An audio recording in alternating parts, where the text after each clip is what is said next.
திண்டுக்கல் மாவட்டம் வேடச்சந்தூரில் வியாபாரத்துக்காக சைக்கிளில் எடுத்து வரப்பட்ட பாயை மர்ம நபர் திருடும் சிசிடிவி காட்சி வெளியாகியுள்ளது. முதியவர் ஒருவர் பாய் வாங்கிய பெண்ணிடம் பணம் வாங்க அவருடைய வீட்டிற்கு சென்றார். அந்த நேரம் டிராக்டரில் இருந்து செங்கல் இறக்கிக் கொண்டிருந்த இளைஞர் சைக்கிளில் இருந்து ஒரு பாயை திருடி டிராக்டரின் அடியில் மறைத்து வைத்தார். சிசிடிவியில் பதிவான இந்த காட்சி தற்போது வெளியாகியுள்ளது.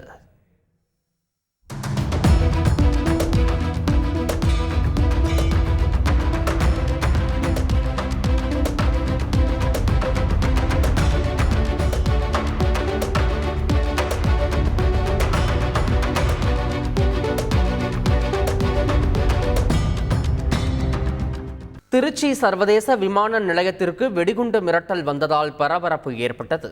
திருச்சி விமான நிலைய இயக்குநருக்கு வந்த மின்னஞ்சலில் திருச்சிக்கு வரும் 3 விமானங்களில் சக்தி வாய்ந்த வெடிகுண்டுகள் வைக்கப்பட்டிருப்பதாகவும் அதன் பின்னணியில் தீவிரவாத இயக்கங்கள் இருப்பதாகவும் தெரிவிக்கப்பட்டிருந்தது. இதையடுத்து உஷாரான விமான நிலைய இயக்குநர் சுப்பிரமணியம் உடனடியாக உயரதிகாரிகளுக்கு தகவல் தெரிவித்து விமான நிலைய வளாகத்தில் கூடுதல் பாதுகாப்பை ஏற்பாடு செய்தார். மோப்பநாய் மற்றும் வெடிகுண்டு நிபுணர்கள் வரவழைக்கப்பட்டு விமான நிலையம் முழுவதும் அங்குலமாக சோதனை நடத்தினர். இறுதியில் வெடிகுண்டு மிரட்டல் புரளி என்பது தெரிய வந்தது. இதையடுத்து மின்னஞ்சல் அனுப்பிய மர்ம நபர் குறித்து விமான நிலைய போலீசார் விசாரணை நடத்தி வருகின்றனர். இந்த சம்பவத்திற்கு பிறகு விமான நிலையத்தில் விமானங்கள் இயக்கப்படுகின்றன. செய்திகளை உடனுக்குடன் தெரிந்து கொள்ள உடனே சப்ஸ்கிரைப் பண்ணுங்க.